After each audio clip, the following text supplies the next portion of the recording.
महायुतीच्या संदर्भात नाशिकमध्ये नेमकी काय स्थिती आहे, राज्यामध्ये कुठे काय स्थिती असेल? वरतून आमचं धोरण आहे. माननीय मुख्यमंत्री महोदय रवीजी चव्हाण, बावनकुळे यांनी सगळ्यांनी सांगितलेलं आहे की आपल्याला युतीमध्ये लढायचं आहे. तशी बोलणीसुद्धा सगळ्या नेत्यांमध्ये त्या ठिकाणी आमची झालेली आहे, काही होते आहे. पण नाशिकमध्ये सुद्धा आम्ही सांगितलं की आम्ही महायुतीमध्ये लढू आणि महायुतीमध्येच आम्ही या ठिकाणी शक्यतो लढणार आहोत. आता जागा वाटपाचा जो विषय आहे तो अजून आमचं काही बोलणं झालेलं नाही. मला वाटतं एक 2-3 दिवसामध्ये त्या संदर्भात आम्ही त्या ठिकाणी बसू आणि त्यानंतर काय, कारण आमच्या आधीच 67 जागा गेल्यावेळी या ठिकाणी भाजपच्या निवडून आलेल्या होत्या. 67 जागा आमच्या एकूण आहेत 122 पैकी, आणि म्हणतात त्या निकष लावून कशा आमच्या त्या जागांचं वाटप होतं ते आम्ही त्या ठिकाणी प्रथम तशी बघू. पण या संदर्भातली बैठक एक 2 दिवसामध्ये 3 दिवसामध्ये या ठिकाणी होईल. 22 जागा नाशिकमध्ये आहे. आता तुमच्या मुलाखती सुरू आहे भाजप कार्यालयामध्ये. एका एका जागेसाठी 20-20, 25-25 तुमच्याकडे आहे. भाजपचं एवढी गर्दी आहे, तर तुम्ही शिंदेच्या सेनेबरोबर गेल्यावर त्यांचं काय होणार आहे सगळं? खरं आहे, आमच्याकडे हजारामध्ये अर्ज आलेले आहेत. एकेकाचा 30-30, 35-35 अर्जसुद्धा त्या ठिकाणी आलेले आहेत. चांगलं आहे, पक्ष वाढतो आहे, लोकांना म्हणजे पक्षाविषयी प्रेम आहे. अनेकांना वाटतं की आम्हाला भाजपचं तिकीट मिळालं पाहिजे. कार्यकर्ते आमचे मोठ्या प्रमाणात या ठिकाणी आहेत आणि म्हणतात वाईट आहे किंवा वावगं असं काहीच नाही आहे. पण यातूनही आम्हाला आता मार्ग काढायचा आहे. यातून आता युती झाल्यावर नेमकं जागेचं वाटप कसं होतं ते आम्हाला बघावं लागेल. पण आमच्याकडे निश्चित हे खरं आहे की आमच्याकडे मागणी तिकिटांची खूप मोठ्या प्रमाणामध्ये आहे आणि त्यामुळे आमची खरी सर्कसच ही आहे. स्थानिक पदाधिकाऱ्यांची मागणी आहे की स्वबळावर नाही, प्रत्येक वेळेला असं असतं, आमदारकीला असो का खाली असो, एकेका जागेसाठी 5-5, 7-7, 10-10, 15-15 लोक तिकीट मागत असतात. पण त्यातून मार्ग काढायचा असतो. सगळेच तोलामोलाचे आहेत, एकाहून एक सरस आहेत. पण सगळ्याच गोष्टींचा विचार करून मग आमचे सर्वे असतात. 2-2 सर्वे आम्ही त्या ठिकाणी करतो, 3-3 सर्वे करतो काही वेळेला स्थानिक. मग ते बघून कोण अधिक सरस आहे ते तिकीट आम्ही देत असतो. पण जे नाराज आहेत त्यांनाही आम्ही समजत असतो. काही थोड्या प्रमाणामध्ये मग लोक बाहेर पडतात, दुसऱ्या पक्षात जातात, अपक्ष उभे राहतात. पण ते प्रमाण भाजपमध्ये अतिशय कमी राहील. स्थानिकांची मागणी आहे, स्थानिक पदाधिकाऱ्यांची, की स्वबळावर आपण निवडणूक लढवावी आणि आपण युतीसाठी आघाडी. आता एवढ्या जागा आहेत, आमचं सत्ता या ठिकाणी, 3 आमदार आमच्या या ठिकाणी आहेत. आपल्याला कल्पना आहे भाजपचं काम नाशिक शहरात किती आहे, लोकांचा विश्वास आमच्यावर किती आहे हे आपल्याला माहीत आहे. आणि सगळ्यांना वाटतं की आपल्याला तिकीट मिळालं की आपण निवडून येणार आहोत. त्यामुळे मागणाऱ्याची संख्या जास्त राहणारच आहे. इथे प्रतिकूल परिस्थिती असते एवढ्या लोकांनी तिकीट मागितलंच असतं. आता बाकी पक्षांमध्ये फार कुठे गर्दी नाही आहे. आमच्या 149, 151, 6 पण गर्दी नाही आहे. कॅन्डिडेटसुद्धा लोकांना उभं राहायला मिळत नाही आहेत विरोधी पक्षामध्ये. अशी परिस्थिती या ठिकाणी आहे. पण आहे त्या प्राप्त परिस्थितीमध्ये सुद्धा आम्ही मार्ग काढू. ज्यांना तिकीट मिळणार नाही त्यांनासुद्धा आम्ही त्यांची समजूत घालू. त्यांना कुठेतरी दुसरीकडे अकोमोडेट करण्याचा आम्ही त्या ठिकाणी प्रयत्न करू. नगर परिषद निवडणुकीमध्ये दादा भुसे असं म्हणाले की सन्मानपूर्वक जागा मिळाल्या तर युती होईल, अन्यथा एकला चलोराच्या भूमिकेमध्ये बघा, मोठ्या भावाची भूमिका आमची आहे. आमच्या 70 जागा या ठिकाणी आहेत, 67 जागा आहेत.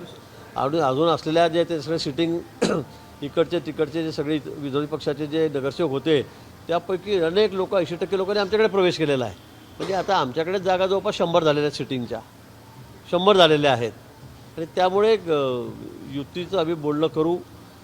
त्यांनी म्हटलं आहे आम्ही अर्ध्या दिल्या तर बघू, नाही तर बघणार नाही. मला वाटतं हा त्यांचाही प्रश्न आहे. पण निकष जो आहे तो आता नगरसेवक आमचे किती आहेत, आमच्याकडे संख्या किती आहेत त्याच्यावरही ठरवला जाईल. तरीसुद्धा मी या बाबतीमध्ये आता भाष्य करणार नाही. आम्ही आता प्रथमदर्शी बसू, त्यातून त्यांचं काय म्हणणं आहे हे ऐकून घेऊ आणि नंतरच मग त्या ठिकाणी निर्णय होईल.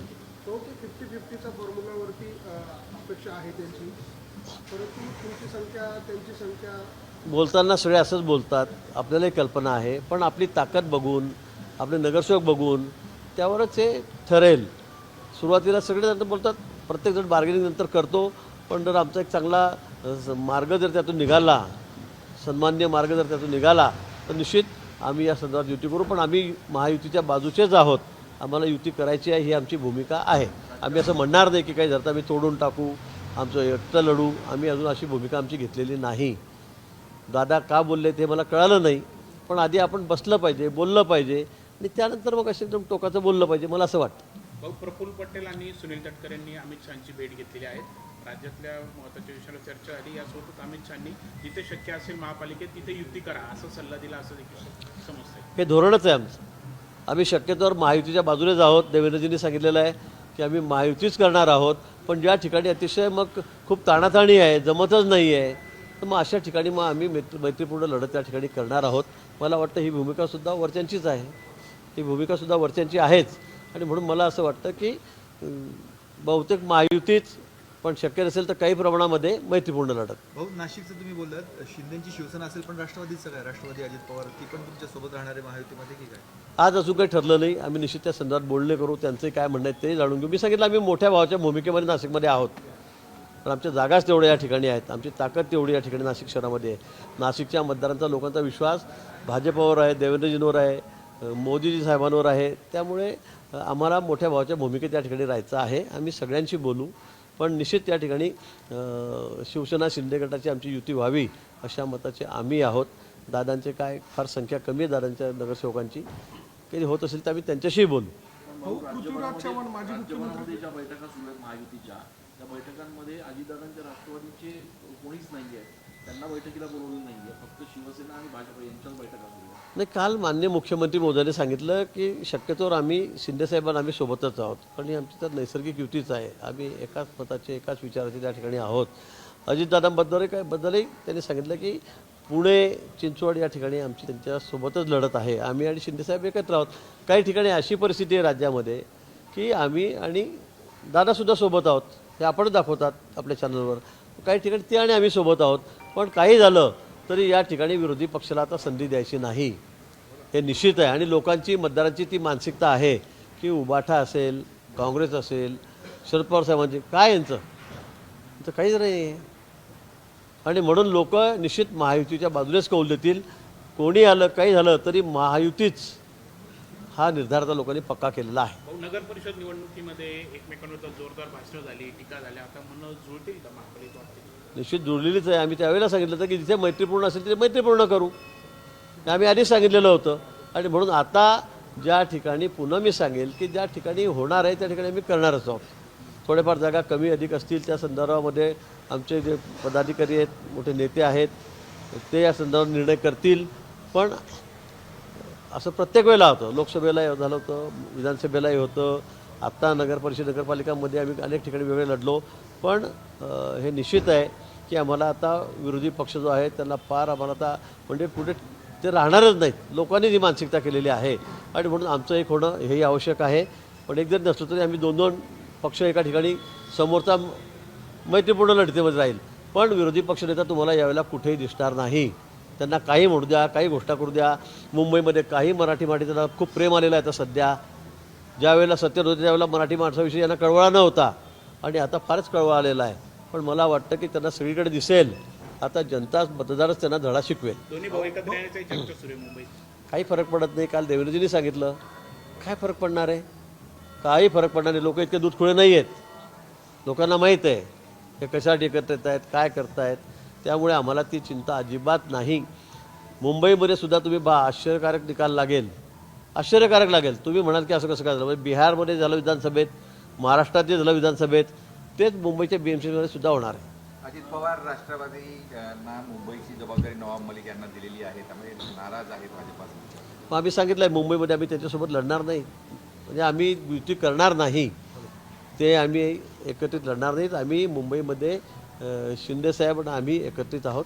त्या ठिकाणी आम्ही दोघांची युती त्या ठिकाणी आहे.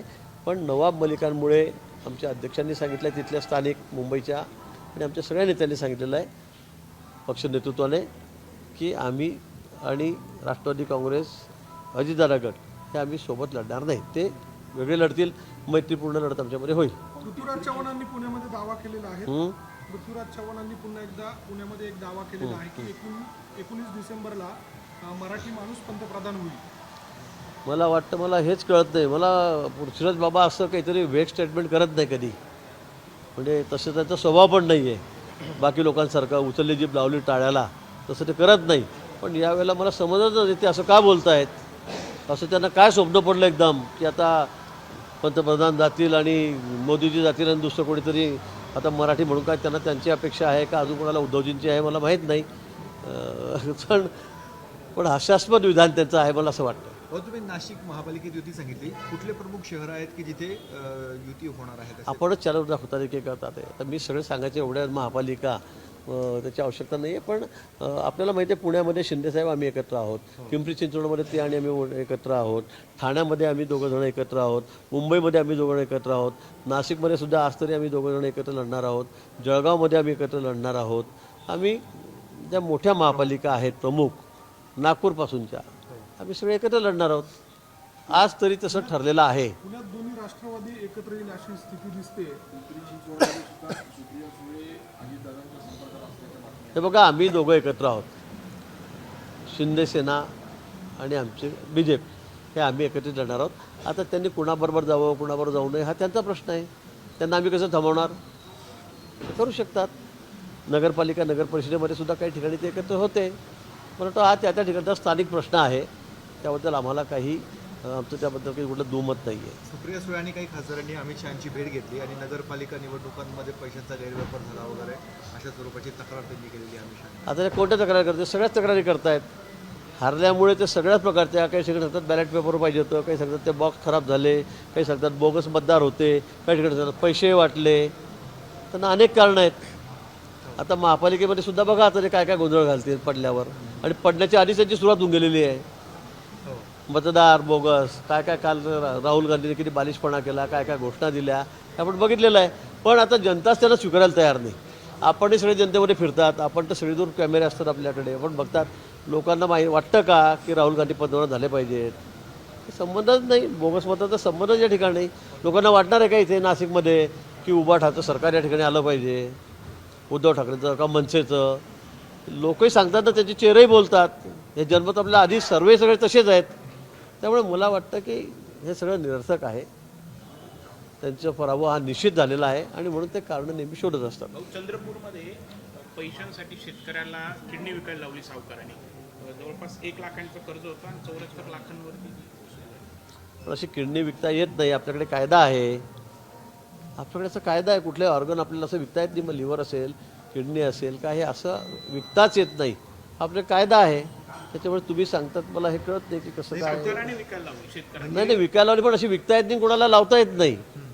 यावर आपण बघितलं असेल पुण्यामध्ये किती डॉक्टर जेलमध्ये गेलेत, वर्ष जेलमध्ये राहिलेत. आपल्याला माहिती आहे सगळे उदाहरणं कशी आहेत त्यावेळी. त्यामुळे हा कडक कायदा आहे. असं कोणाची किडनी घ्यायची विकायची. आता पूर्वी रस्त्यावरचे भिकारी उचलून घेऊन जायचे लोक, त्यांच्या किडन्या काढून घ्यायचे.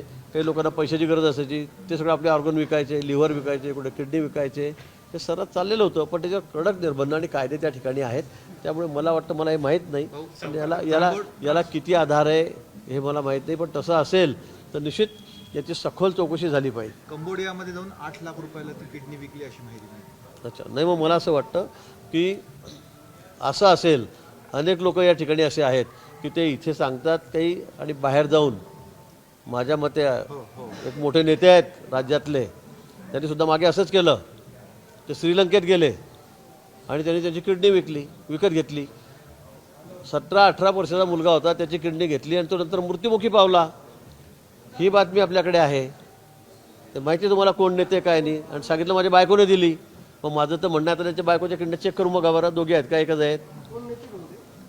पेपरला आहे, टी व्हीवर तुम्ही दाखवलेलं आहे, तुम्हाला माहीत आहे. तर मला नाव घ्यायचं नाही, तोंड खराब करायचं नाही माझं. पण ह्या संदर्भामध्ये काही लोक असे महाभाग आहेत, आपले ऑर्गन गेले की लहान लहान मुलांना तस्करी करून बाहेर नेतात, तिथे त्यांच्या किडन्या काढतात, स्वतः लावून घेतात आणि इकडे आलं की बायकोचा सत्कार करतात. बघा बायकोने केवढा त्याग केला म्हणून. आता माझं तर म्हणणं आहे की चेक करा त्यांच्या किडन्या, ज्यांनी त्यांना दिलेली आहे त्यांची किडनी चेक करून बघा. ते लगेच कळतं. मशीन लावलं आपलं सोनोग्राफी, लगेच कळतं एक आहे का 2 किडन्या आहेत म्हणून. पण असे महाभाग आहेत आपल्याकडे की ते लहान लहान मुलांना विकत घेतात आणि बाहेर जाऊन ऑर्गन बदलून येतात. भाऊ, हा गंभीर वक्तव्य करतात तुम्ही. गंभीरच आहे हे मागच्या वेळेला आम्ही बोललेलो आहे. त्याची चौकशी झाली पाहिजे. त्याचे सगळे पुरावे आहेत. पण सत्ता असली की सगळे प्रकरण दाबले जातात असं म्हणतात. त्यातलाच हा प्रकार मी तर म्हणेल. तुमची सत्ता आहे, तुम्ही करणार का ते प्रकरण? हां, सत्ता तुमची आहे. सर्व किडनीवाल्याची चौकशी करणार का? चला अजून काय. हो, पण म्हणजे हा जो प्रश्न होता किडनीचा, याच्यामध्ये सावकारी जाच हा प्रामुख्याने अधोरेखित होतो की एवढा प्रकारचा जाच केला जातो. अशा सावकारांवर काय? नाही, मला हे माहिती नाही, तुम्ही सांगतात म्हणून मला कळालं आहे. पण या संदर्भामध्ये निश्चित सखोल चौकशी केली पाहिजे.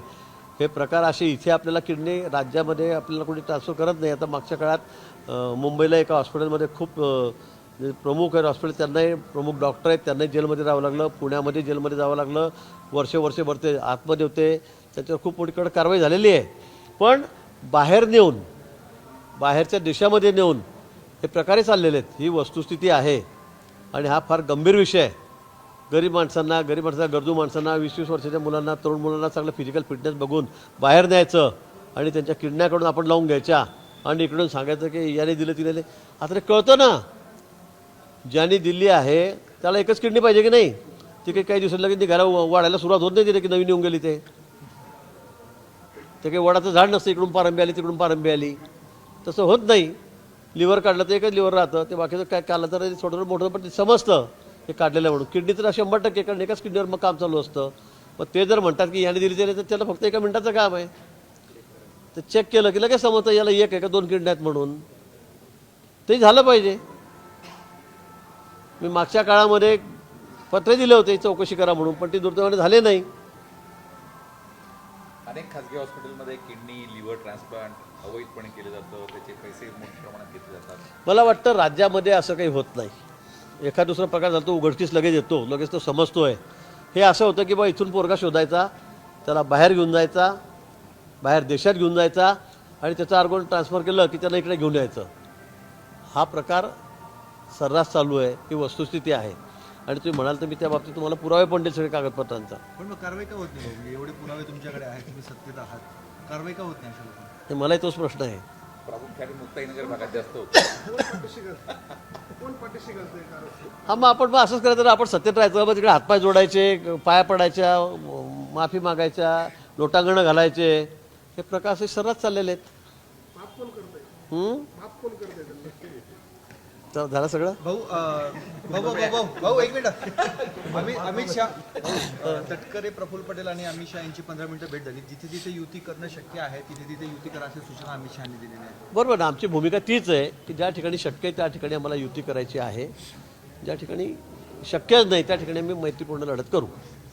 कुंभमेळ्यामध्ये साधू महंतांनी काल नाराजी व्यक्त केली की त्यांच्याबद्दल काही धार्मिक भावना दुखावणारे आक्षेपार्ह पोस्ट समाज माध्यमांवर टाकले जातात, सोशल मीडियामध्ये वगैरे.